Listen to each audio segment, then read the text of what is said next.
नमस्कार साथियों। शिक्षा शास्त्र की एक और क्लास में आप सभी का स्वागत करता हूं। मेरा नाम है अनिकेत।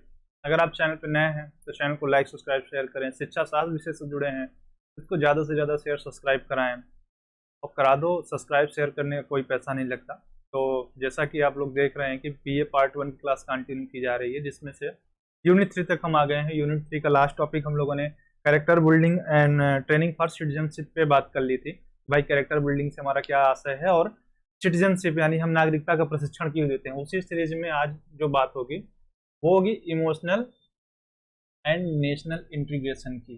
भाई भावात्मक एवं राष्ट्रीय एकीकरण क्या है। अब ये ध्यान देना, इस टॉपिक का जो मेन थीम है कि आपके शिक्षा के उद्देश्य, एजुकेशन के एम्स डिसाइड किए जाते हैं, उस पर बात करता है कि एजुकेशन का जो एम्स है, तो उसी लिए कि भाई एजुकेशन का एक एम्स ये भी है कि आपको भावात्मक एवं राष्ट्रीय एकीकरण में बांध के रखे, कि आपको इमोशनल एंड नेशनल इंटीग्रेशन हो सके। अब यहाँ पे ये सबसे समझ लेते हैं कि भावात्मक एकता क्या है। पहले भावात्मक का कॉन्सेप्ट समझ लेते हैं, ठीक है। भावात्मक एकता, अब हम जब इसलिए एकता वर्ड यूज कर रहा हूँ कि भाई जब राष्ट्रीयता से आप जुड़ेंगे तो एक ही होंगे ना, अलग अलग तो रहेंगे नहीं कि आपका इमोशन एक तरफ नेशन एक तरफ। आप जब कोई चीज करिए तो पैशनेट में होकर करिए ना, कि हाँ मेरा पूरा फोकस, मेरा पूरा ध्यान इसी चीज पे है। ऐसा नहीं है, ठीक। तो अब यहाँ पे है भावात्मक एकता है कि जब सीधी सी बात है कि मैं की जगह हम शब्द यूज करने लगे, यानी आई की जगह वी हो जाए। जैसे कई बार होता नहीं कि यार हम लोग होते हैं दोस्तों के साथ घूम रहे होते हैं, लेकिन जब पैसा खर्चा करने की बारी आती है तो मैं नहीं करूंगा मैं नहीं करूंगा कॉन्सेप्ट आ जाता है। तो वहीं पे ये चीज, वहां पे तो खैर आगे आना चाहिए ये मेरा अपना पर्सनल ओपिनियन है। लोग आते हैं अच्छे दोस्त, लेकिन यहाँ पे बात की जा रही है कि जब आप सबको लेके चलते हैं, कि बात की जाती है कि नहीं सिर्फ मैं नहीं ये चीज करूंगा या एक गलत है तो मैं अपने आप को हटा लेता हूँ, बाकी लोगों का नहीं, जो गलत है उसको सबको बचाओ। तो वही कॉन्सेप्ट है कि जब हम मैं की जगह हम को यूज करने लग जाते हैं कि मेरा डेवलपमेंट ना हो। यहाँ पे आपको एजुकेशन के पर्पज से ध्यान देना है कि मेरा डेवलपमेंट की जगह क्या करने लगे, हम का। और हम यहाँ पे क्या है, ये नेशनल इंटीग्रेशन से है। यहाँ पे हम का मतलब है कि राष्ट्र से है।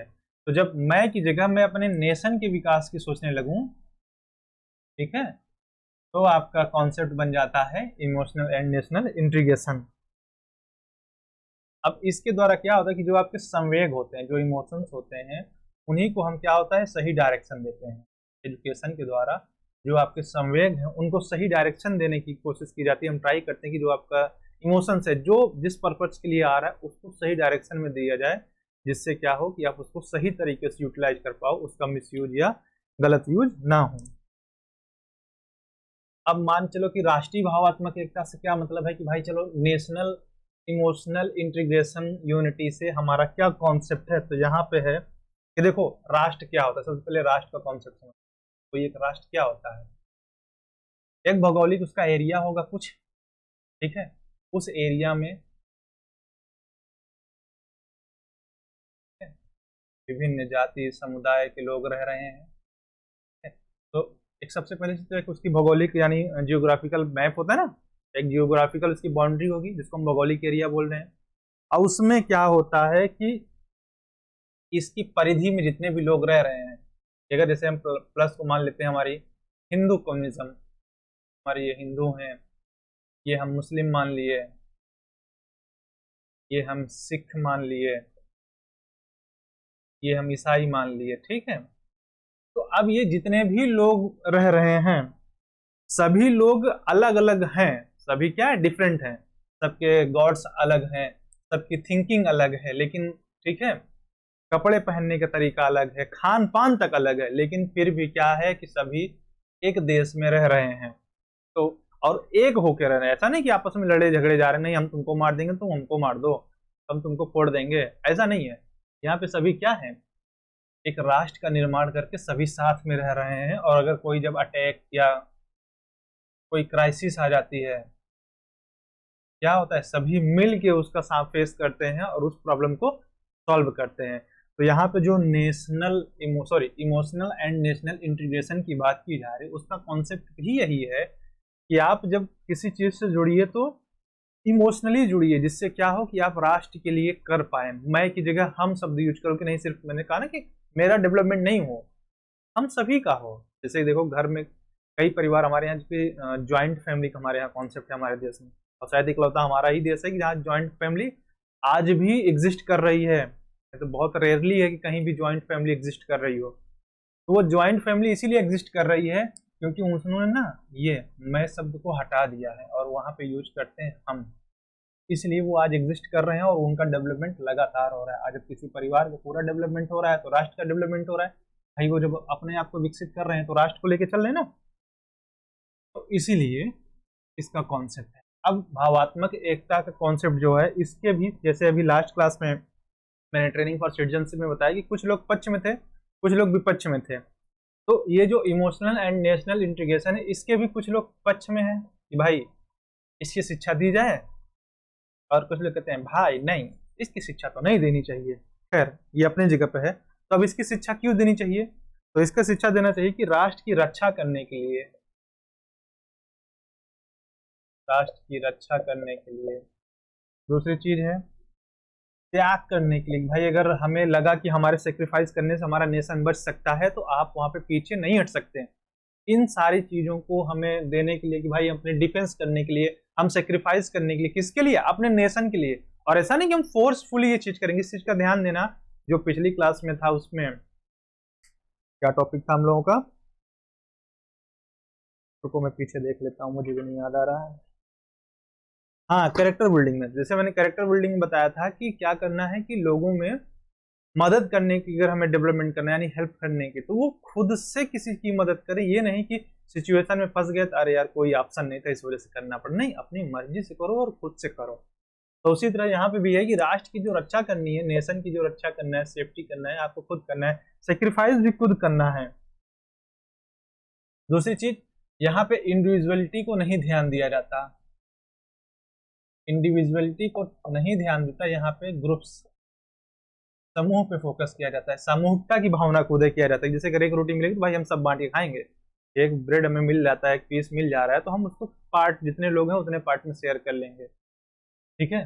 तो यहाँ पे फोकस किया जाता है ग्रुप्स के, सामूहिकता की भावना पे, और सभी की समानता का भाव हमें उत्पन्न करना होगा कि जितने भी पीपुल्स हैं उनमें सभी में इक्वालिटी है। ये इमोशन उनके अंदर हमें डेवलपमेंट करना है कि सब, कि वी आर इक्वल, ये वाला कॉन्सेप्ट। देखो जैसे तो पिक्चर थी ना जिसमें अमर अकबर एंथोनी, 3 अलग अलग धर्म को दिखाया गया था, लेकिन उसका सबसे जानते हो अच्छी बात क्या थी? उन सबके जो फादर थे वो रामलाल ही थे। तो रामलाल उनको क्या कर रहा था? समानता में जोड़ रहा था। तो वही कॉन्सेप्ट है कि हमें किसी में भेदभाव नहीं करना है। अगर हम रामलाल को एज ए गॉड मान लें, हमारा भगवान, ठीक है, तो हम क्या है? उसकी संतान है। तो इस भावना को हमें डेवलपमेंट करना है कि हम सभी बराबर हैं। और ये कैसे होगा? हमें जब उनके अंदर हम भावात्मक एवं राष्ट्रीय एकीकरण का कॉन्सेप्ट लाएंगे, और ये चीज जब आएगा तभी इसका होगा कि हाँ भाई हम जो कह रहे हैं वो हो पाएगा। दूसरी चीज है, अब ये तो पक्ष वाले हो गए कि भाई हमें क्यों देना चाहिए। विपक्ष में कहा, सीधे सीधे कहा, सबसे पहली चीज, जैसे किसने सामूहिकता को माना तो भाई व्यक्तिगतता का तिरस्कार हो गया, यानी इंडिविजुअलिटी को ध्यान नहीं दिया गया, इसको नेग्लेक्ट कर दिया गया। तो भाई व्यक्तिगत भिन्नता को हम अगर साइको पढ़ेंगे तो साइकोलॉजी साफ साफ कहती है कि इंडिविजुअल डिफरेंस को आप डिनाई नहीं कर सकते, उसको आपको लेके चलना है। पहला कारण था कि भाई उसने ये कहा। दूसरी चीज इसने कहा चारित्रिक एवं नैतिक गुणों का पतन हो जाता है, कि जो आपके कैरेक्टर है वो क्या हो जाता है, यहाँ पे आते ही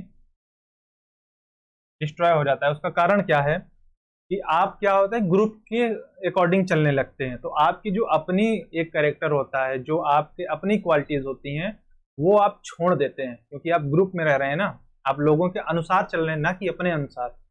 तो आपका जो कैरेक्टर है वो बर्बाद हो जाता है। और इसमें क्या होता है कि नैरो नेशनल, संकीर्ण राष्ट्रीयता यानी नेशनलिटी का जन्म होता है।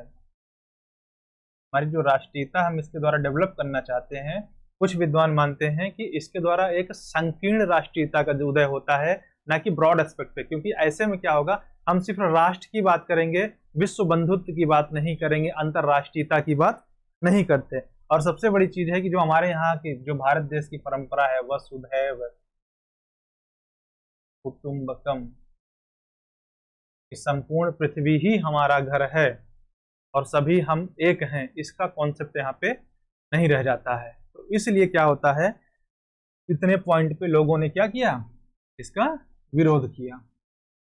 इस कॉन्सेप्ट का, इमोशनल एंड नेशनल इंटीग्रेशन। तो इसका कॉन्सेप्ट समझ लो। खैर ये सारे जो क्वेश्चंस हैं आपको अगर आते हैं तो पूछ दिया जाएगा, लॉर्ज में अगर पूछेगा तो कह देगा कि एजुकेशन के एम्स क्या है, इसके विभिन्न एस्पेक्ट पे आप इनको डिफाइन करें। तो फिर आपको दे देगा इमोशनल पे दे देगा, इंटरनेशनल पे दे देगा, ठीक है, आपके कैरेक्टर डेवलपमेंट पे दे देगा।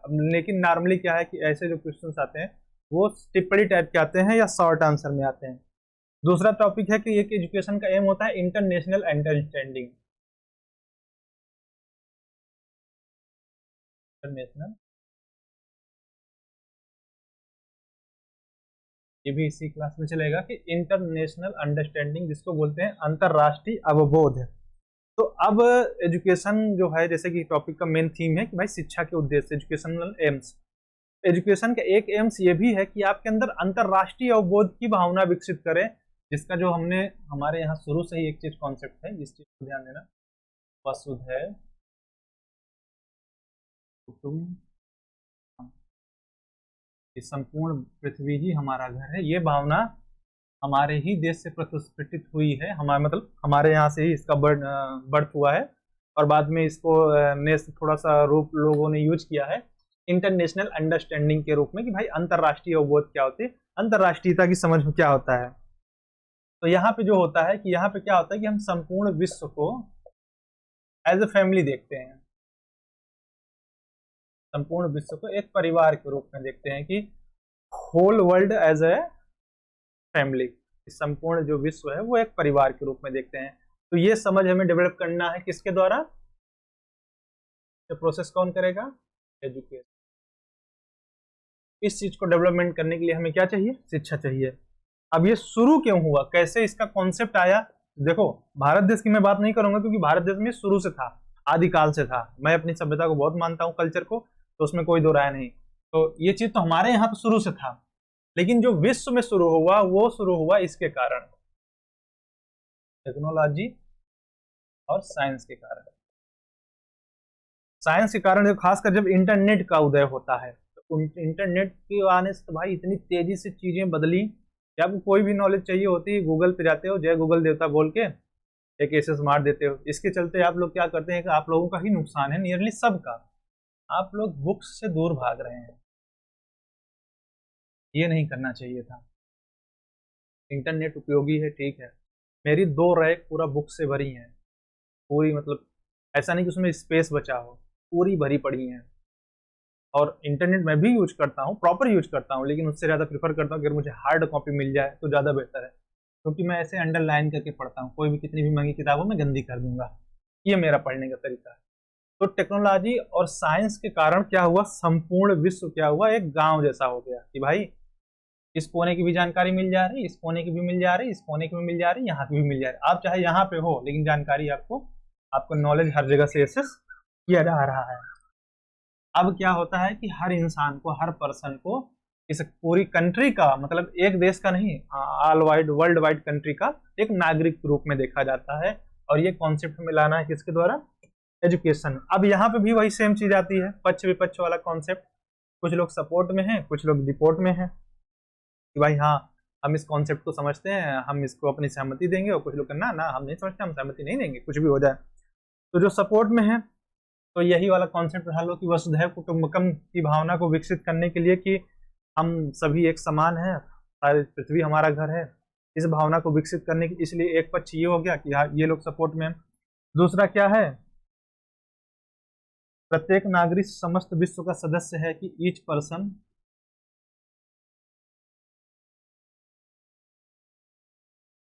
मेंबर है किसका, इस पूरी कंट्री का, कि जितने भी चाहे एक सिंगल इंसान हो, वो अपने देश का अकेला भी होगा लेकिन उसे संपूर्ण विश्व में घूमने का, रहने का अधिकार है, क्योंकि हम सबको यहाँ पे समानता के रूप में देख रहे हैं कि ईच पर्सन को सारे राइट्स हैं, ठीक। तो इसके रूप में हो गया। दूसरे लोग जो पक्ष में हैं, इसका है कि इससे क्या होगा, जो वार होती है यानी जो युद्ध होते हैं, इसका डर खत्म हो जाएगा। जो वार है भाई, अगर संपूर्ण विश्व एक हो जाएगी, होल कंट्रीज एक यूनिटी में अगर हो जाए, इंटीग्रेशन हो जाए, उनको समझ लो जैसे ये 4 परिवार हैं, तुम 4 दोस्त थे, किसी बात पे लड़ाई होकर अलग हो, लेकिन अगर चारों तुम फिर से यूनाइट हो जाओ, क्या चारों में कभी वार होगी? नहीं होगी। तो वही कॉन्सेप्ट है कि भाई जो लड़ाई झगड़ा वर्ल्ड वार होते हैं, उनका कॉन्सेप्ट खत्म हो जाएगा। साधनों का, जो आपके पास सोर्स है, ठीक है, जो आपके पास साधन है, जो आपके पास मटेरियल है, उसको आप क्या करेंगे, एक्सचेंज कर पाएंगे, गिव एंड टेक होगा। भाई मेरे पास जो नॉलेज है मैं आपको देता हूँ, आपके पास जो नॉलेज है आप मुझे ट्रांसफर करिए। ये किसके द्वारा होगा? जब ये इंटरनेशनल अंडरस्टैंडिंग का आपको कॉन्सेप्ट क्लियर हो जाएगा। और इसके द्वारा क्या होगा कि सभी का कल्याण होगा, सभी का विकास होगा, सभी का डेवलपमेंट होगा, सभी के लिए अच्छा होगा। ये इसके पक्ष में जितने लोग थे उन लोगों ने। अब अगर हम विपक्ष की बात कर लें, भाई विपक्ष को ना सुनना गलत होगा, कह रहेंगे होगा कि भाई सब पक्ष कर रहे हो, विपक्ष में भी कम बैठे हैं, हमारी भी सुन लो। तो जो विपक्ष में है, तो इसका सबसे बड़ा नुकसान एक चीज जानते हो क्या होगा, कि अगर कंपटीशन खत्म कर दोगे, स्पर्धा खत्म हो गई, तो जितनी भी नवीन चीजों का आविष्कार हो रहा है वो नहीं होगा। जो न्यू इन्वेंशन हो रहे हैं, जो नई चीजें, नई टेक्नोलॉजी आपको देखने को आए दिन मिल रही है, क्योंकि हर राष्ट्र क्या कर रहा है, हर कंट्री एक दूसरे से लगी पड़ी है कि भैया 5 कैमरा वाला मोबाइल बना दे, 10 कैमरा वाला बना दे, उड़ने वाला बना दे। तो क्यों होड़ लगी है? ये कंपटीशन चल रहा है कि मैं ज्यादा अच्छा कर दूं।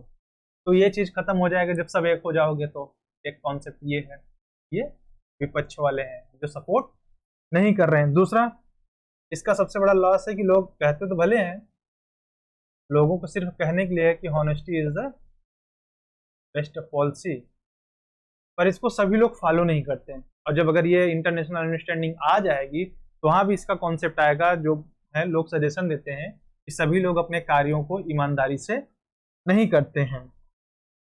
दूसरी चीज, जैसे मैंने कैरेक्टर बिल्डिंग में एक एग्जांपल दिया था एक्स और वाई का, कि 2 सिचुएशन है, तो उसमें क्या होता है कि लोग सिर्फ शो ऑफ करेंगे। तो यहाँ भी वही चीज है कि शो ऑफ ज्यादा होगा, काम कम होगा, क्योंकि उनको लगता है कोई दूसरा कर देगा, दूसरे के लिए कोई तीसरा कर देगा, तो शो ऑफ ज्यादा होगा और काम कम होगा। तो ये सारी चीजें इसके विपक्ष में थे। तो और हमारा जो नेक्स्ट टॉपिक होगा इसका, अब आएगा agencies of education.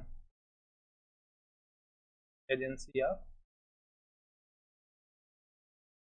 Of education में क्या है कि शिक्षा के अभिकरण क्या क्या है, कैसे शिक्षा दी जाती है, स्कूल्स में कैसे हो चाहिए, उसके क्या इंपॉर्टेंस है, उसका वर्क क्या है, फैमिली या होम का क्या कॉन्सेप्ट है। तो इसके बारे में नेक्स्ट क्लास में बात करेंगे। और फिर से कह रहे हैं कि अगर आप चैनल पे नए हैं तो चैनल को यार लाइक सब्सक्राइब शेयर कर दो। शेयर सब्सक्राइब करने का कोई पैसा नहीं लगता, कोई चार्ज नहीं लगता, ये फ्री है। और एक बात फिर कह रहा हूँ कि अगर कोई पेड बैच पढ़ना चाहता है नेट के लिए एजुकेशन से, तो वो कांटेक्ट करें, डिस्क्रिप्शन में चैनल का नाम है।